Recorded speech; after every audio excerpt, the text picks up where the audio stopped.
Jeez, almost dropped my computer there.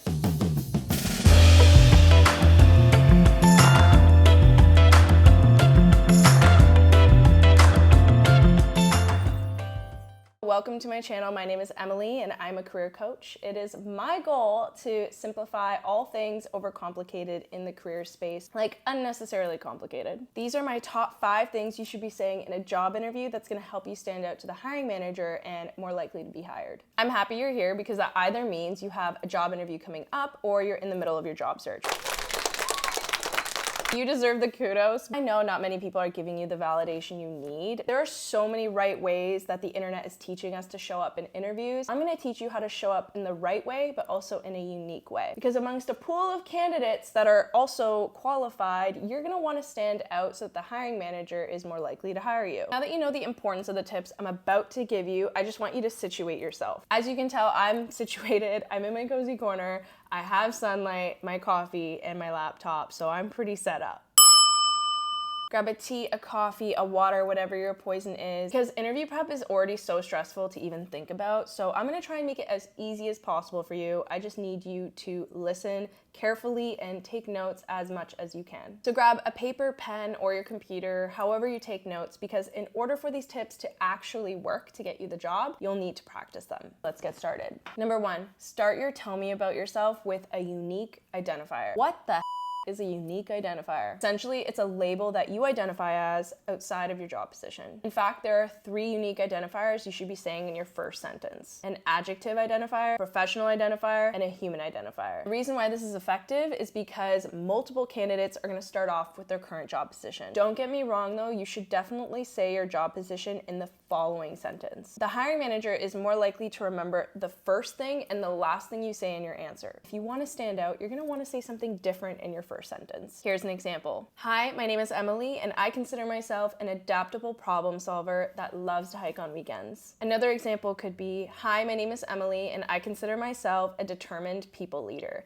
and you could catch me outside of work painting. In fact, the current project I'm working on is an electric guitar for my sister's birthday. This is just a guideline. Don't be afraid to customize these identifiers to your industry. To help you out, here are some individual examples of adjectives, professional, and human identifiers that you can take from. Number 2, when asked, tell me why you want the role, always say why you want it, but also why you deserve it. Why you want the role is your motivation. Why you deserve the role is your evidence. When asked this question, a lot of candidates forget to say why they deserve the role. But in order to stand out, it's good to have both, because the motivation is really important for them to understand cultural fit, but then the evidence is also going to help them see that you follow through on that motivation. I know it's a little misleading because the hiring manager is asking you why you want the role. Here's an example. I want this role because the company's values and mission really align with me. And that's really important for me to be motivated to solve the company's problems, be innovative, and exceed expectations. And the fact that I'll be amongst like-minded professionals who also align with those values and mission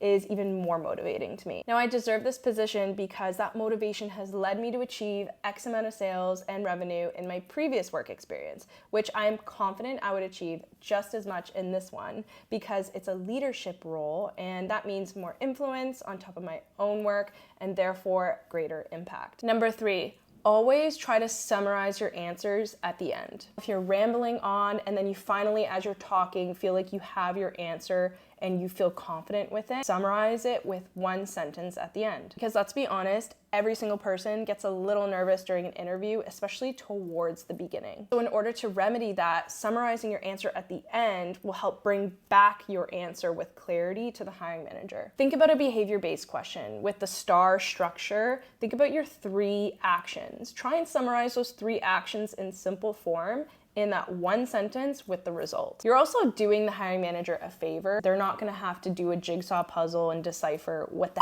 you just said. And like I said before, hiring managers are more likely to remember the first thing and the last thing you say in your answer. So if your last sentence of your answer is of good content and substance, whether you rambled or not at the beginning, the hiring manager is left with a little bit of a better impression at the end. I understand this is a hard skill to take on. Good practice is taking the top 3 key points of your answer and just putting it in your last sentence. Number 4, always answer with an example from your previous work experience, even if the question doesn't ask for one. But there are questions that are not direct about asking for an example, and therefore candidates take it at face value and don't provide an example. Questions like, tell me your greatest strength, tell me your greatest weakness, what's your leadership style? Those questions aren't asking for examples. So when you're asked what's your greatest strength, say the strength, but also talk about a work experience in the past where you've demonstrated that strength and it's led to a positive outcome. Obviously, with the exception of the tell me about yourself question, a lot of the questions that are asked in an interview are really to see not just a fluffy answer, but to get your previous work experience and get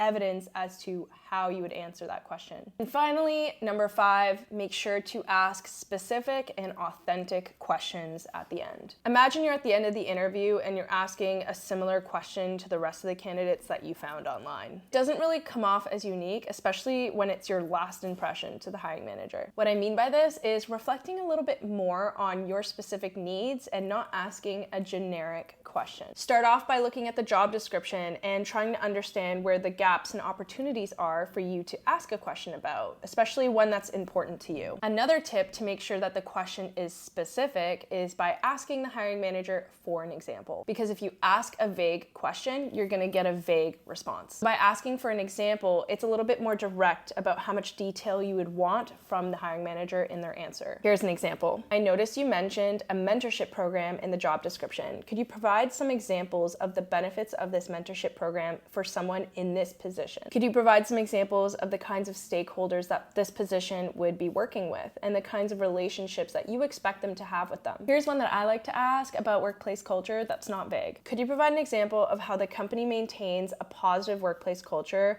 during stressful stints within a project? Because high-level workplace culture is always a bunch of fluff, and I want you to get the answers that you deserve as a good and qualified candidate.